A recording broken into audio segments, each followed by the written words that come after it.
Part 4. The Birth of William and the Spark of Chapter 1. The Golden Egg of the Emerald Valley. The Valley of the Singing Willows had become a sanctuary of absolute peace. The volcanic ash of the north had completely settled, washed away by the gentle, cleansing rains of the southern climate. The soil was rich, the ferns grew as tall as ancient towers, and the crystal-clear streams hummed a soft, rhythmic lullaby through the moss-covered stones. At the heart of this paradise, nestled within a secluded hollow shielded by a canopy of giant weeping cycads, lay the miracle of the New World. It was a magnificent egg, twice the size of a standard raptor clutch, resting upon a bed of soft golden moss and woven wild lavender. Iridescent sheen that blended the deep, metallic green amber of Neo's Tyrannosaurus hide with the elegant, silvery gray patterns of Lisa's Apatosaurus lineage. 4 months, the two lovers had guarded this nest with their lives, their hearts beating in a synchronous rhythm of anticipation. Neo, the towering predator who had once known only the harsh, violent laws of the Red Rock Mountains, sat perfectly still. His massive, muscular tail was curved protectively around the perimeter of the nest, acting as an unbreakable fortress against the outside world. His sharp, amber eyes, which had once struck terror into the hearts of the valley, were now filled with a deep, liquid warmth as he looked down at the nest. Lisa lowered her elegant, slender neck, gently resting her chin on the edge of the mossy bed. She exhaled softly, her warm breath enveloping the egg in a comforting mist. A tiny, jagged fissure appeared near the crown of the iridescent egg. Neo froze, his colossal frame tensing as he held his breath. Lisa's eyes widened, her heart hammering against her ribs with an overwhelming wave of maternal joy. The crack expanded, branching outward like a web of silver lightning. From within the dark chamber of the shell, a small but remarkably strong force pushed upward. With a final enthusiastic pop, the top of the egg broke away, rolling into the soft moss. Out poked a small, vibrant green head. The hatchling shook his head vigorously, sending bits of shell flying through the air. He possessed the robust, powerful jawline and athletic hind leg structure of his father, brilliant, intelligent emerald green, inherited directly from his mother, Lisa. A row of soft, playful silver-gray ridges ran down his spine, tapering into a tail that was already wagging with boundless energy. The little creature blinked against the bright morning sunlight, looked up at the two giants towering over him, and let out a loud, high-pitched and incredibly mischievous chirp. Chirp. Pre! Lisa's eyes filled with tears of pure happiness. She leaned down, her large, gentle snout softly nuzzling the hatchling's damp skin. Welcome to the grand wilderness, my sweet little star.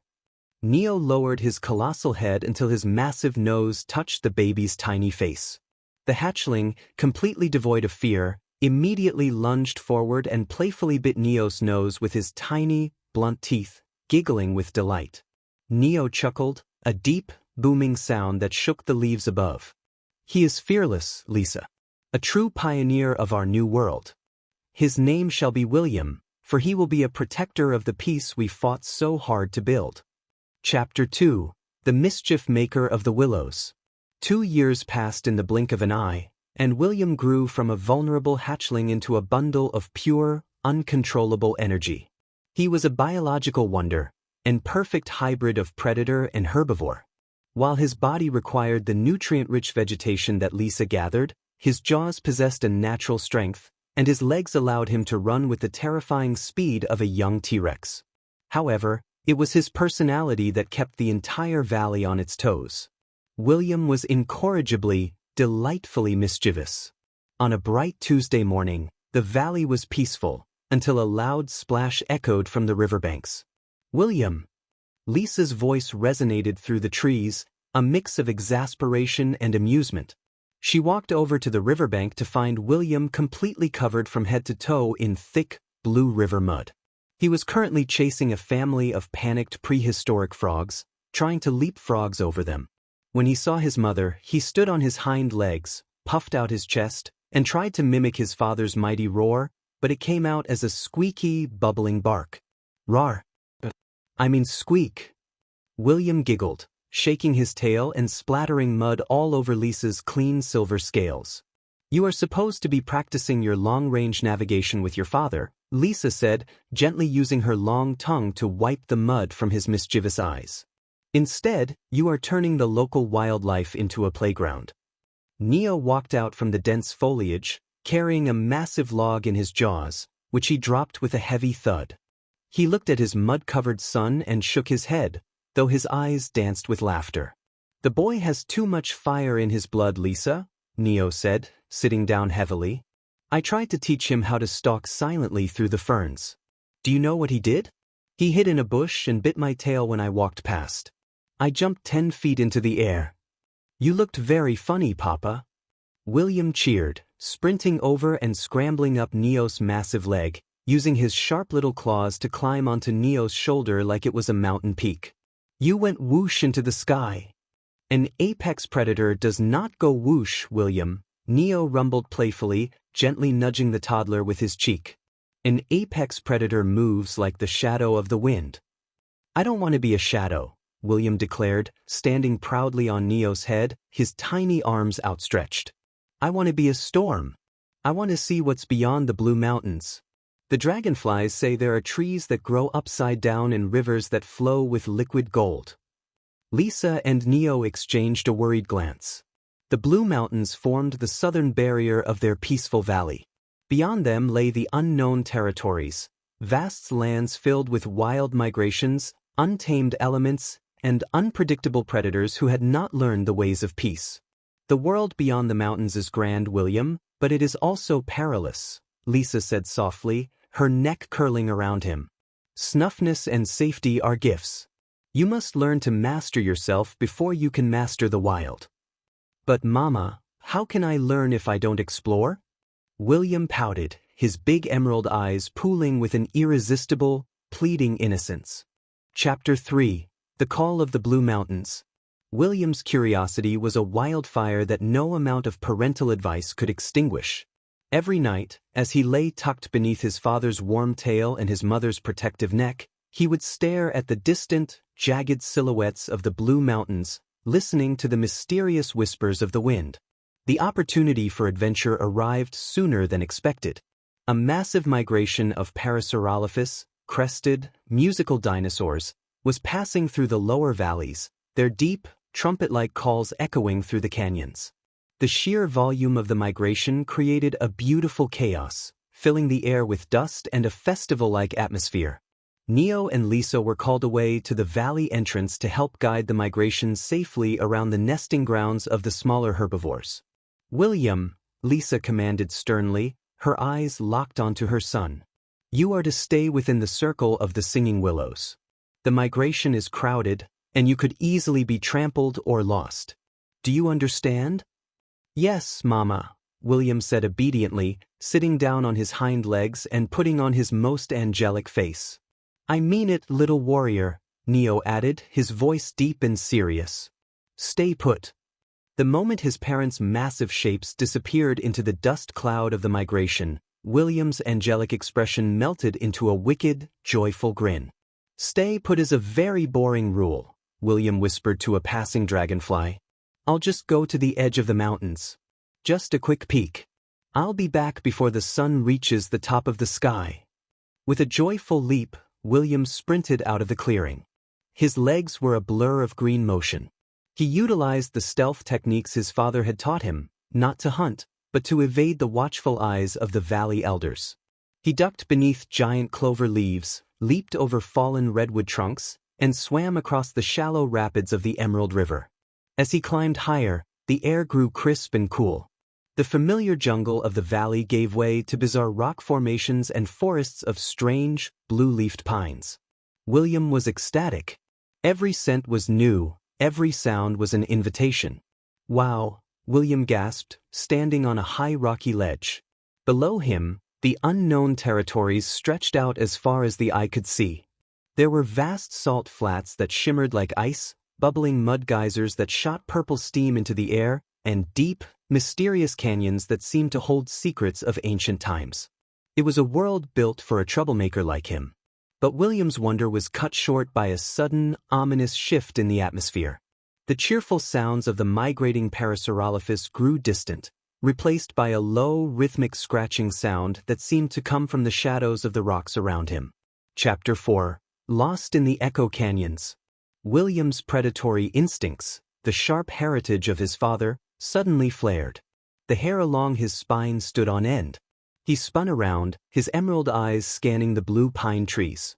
"Hello," William called out, his voice sounding much smaller than it had back in the valley. "Is anybody there?" The only response was a cruel, echoing hiss. From the shadows of the rocky crags emerged three sleek, terrifying figures. They were Trudents, the intellectual assassins of the prehistoric world.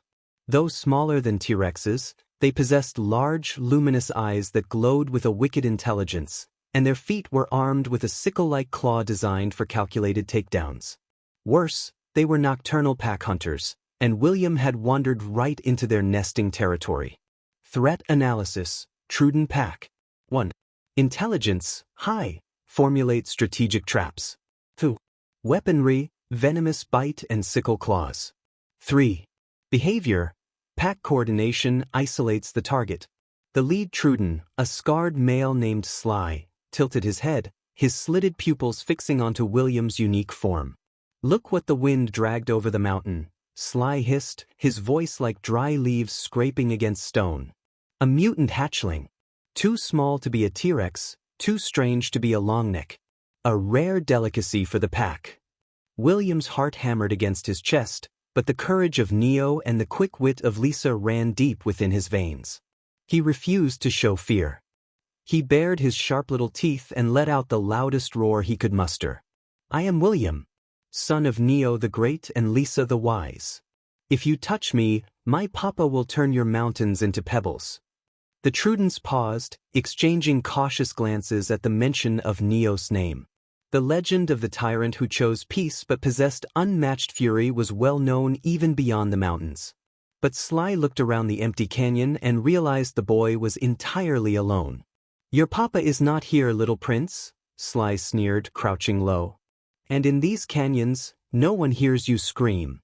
With a sudden burst of speed, the three Trudents lunged. "Run!" William's internal voice screamed. He spun on his heels and bolted down into the high labyrinth of the canyon. His T-Rex legs served him well. He moved like a green flash, banking sharply around rock corners and sliding under low stone arches. But the Trudents were masters of this terrain. They used the canyon walls to bounce and leap, maintaining their distance, slowly herding William toward a dead end. William sprinted through a narrow crevice, thinking he had escaped, only to skidding to a halt. He was standing on the edge of a sheer cliff. Below him lay a roaring river of white water, jagged rocks jutting out like hungry teeth. He turned around, but the exit was already blocked. The three Trudents walked forward slowly, their eyes gleaming with malicious triumph. "End of the line, hatchling," Sly hissed, raising his sickle claw. Chapter 5. The wit of the mother, the fury of the father. William backed up until his heels were over the edge of the cliff. The wind howled through the canyon, spraying his face with cold river mist. Fear threatened to paralyze him, but he remembered his mother's words, "Intelligence is the greatest weapon you possess. Observe, calculate, and adapt." He looked up. Directly above the Trudents, a massive, precariously balanced boulder rested on a ledge of crumbling sandstone. The continuous vibrations of the roaring river below had already loosened its base. William looked at the Trudents, then down at his own powerful, muscular tail, the heritage of his father. He didn't need to fight them directly. He just needed to change the environment. "You think you've caught me?" William yelled, putting on a brave, arrogant smile that threw the predators off guard. "You didn't catch me. I lured you into my trap." Sly hesitated, his intelligent eyes narrowing. "What? Papa now?" William screamed, looking past the Trudents into the empty sky. The distraction worked. All three Trudents instinctively spun around to look for the colossal shadow of Neo. In that split second of distraction, William didn't run away. He lunged forward. Utilizing the full force of his T-Rex leg muscles, he sprang into the air, spun his body dynamically, and slammed his powerful tail directly into the weak sandstone ledge supporting the boulder above. Crack! The sandstone shattered under the impact of William's tail stomp. The colossal boulder groaned, shifted, and came crashing down with a deafening roar. "Watch out!" Sly shrieked. The Trudens scrambled in panic as the rock slide erupted around them. The massive boulder crashed directly between William and the pack, completely obliterating the path and creating a massive wall of dust and debris. The impact sent a powerful shockwave through the cliffside. William had calculated the rock slide perfectly, but he underestimated the stability of the cliff edge beneath his own feet. The ledge he was standing on cracked and gave way completely. "Whoa!" William screamed as he fell backward into the open air, plummeting toward the raging river below. Chapter 6: The Unbreakable Safety Net. As William fell, the world seemed to slow down. He saw the blue sky spinning above him, the jagged canyon walls rushing past, and the chaotic white foam of the river rising to swallow him. He closed his eyes, crying out for the two people he loved most. "Mama! Papa!" Suddenly, the air pressure shifted. A colossal, dark shadow swept across the canyon sky, blotting out the sun. Before William could hit the water, a massive, incredibly gentle, yet unyielding force caught him midair. It was a long, elegant neck, curving like a magnificent bow of silver-gray silk. Lisa had arrived. She used the broad, flat upper slope of her neck to catch her falling son, cushioning his impact with absolute perfection. William slid down her neck, landing safely onto the wide, steady platform of her shoulder. He opened his eyes, trembling, and looked up to see his mother's beautiful, intelligent eyes looking back at him, filled with a mixture of intense relief and stern discipline. "I believe I told you to stay within the Singing Willows, William," Lisa said, her voice calm but carrying the heavy weight of a mother's authority. "Mama!" William cried, wrapping his small arms around her massive neck, burying his face in her cool scales. "I'm sorry. I was so scared." From the top of the canyon ridge, a terrifying, earth-shattering roar erupted. It was a sound of absolute fury, a frequency so powerful that it caused the remaining Trudens on the other side of the rockslide to collapse to their knees in paralyzed terror. Neo stood on the cliff edge, his colossal frame silhouetted against the sun. His amber eyes blazed like twin suns, and his breath came in hot, angry plumes. He looked down at the Trudens, then down at his safe son. "If you ever biological threaten my son again," Neo's voice boomed, a tectonic vibration that caused rocks to tumble into the river, "I will dismantle these mountains stone by stone. Leave." Sly and his pack didn't need to be told twice. They turned and fled into the deepest, darkest caves of the unknown territories, vow never to return to the borderlands again. Epilogue: The true meaning of adventure. That evening, the family sat together on the highest peak of the Blue Mountains, watching the sun dip below the horizon, painting the world in shades of violet, gold, and deep crimson. William sat quietly between his father's massive front paws, his mischievous energy finally spent. He had several small scratches on his knees, and his pride was a little bruised, but he was whole, and he was safe. Lisa rested her head beside Neos, her long neck forming a beautiful arch over their son. "You were very brave today, William," Neo murmured, his deep voice vibrating through William's back. "You used your tail to create a tactical advantage against a superior force. That is the mark of a true warrior. But you were also very foolish," Lisa added gently, nudging him with her nose. "Adventure without wisdom is just a dangerous gamble. True courage is knowing when to explore and when to respect the boundaries that keep you alive." William looked up at his parents. He looked at his father's scars, which had been earned to protect the peace, and his mother's wise eyes, which saw through every trick. He realized that the greatest adventure wasn't just exploring the unknown world. It was learning to grow into someone who could protect the people he loved, just like his parents did. "I promise I'll listen next time, Mama, Papa," William said softly, yawning as he curled up against Neo's warm hide. "But, when I'm bigger, can we explore the upside-down trees together?" Neo and Lisa shared a deep, loving smile, their laughter echoing softly into the twilight sky. "Together, William," Neo rumbled softly, wrapping his tail around his family. "We will explore the entire world together." Thus concludes Volume 4, celebrating the birth and the first grand adventure of William, the true crystallization of love in the New World. Goodbye, see you again.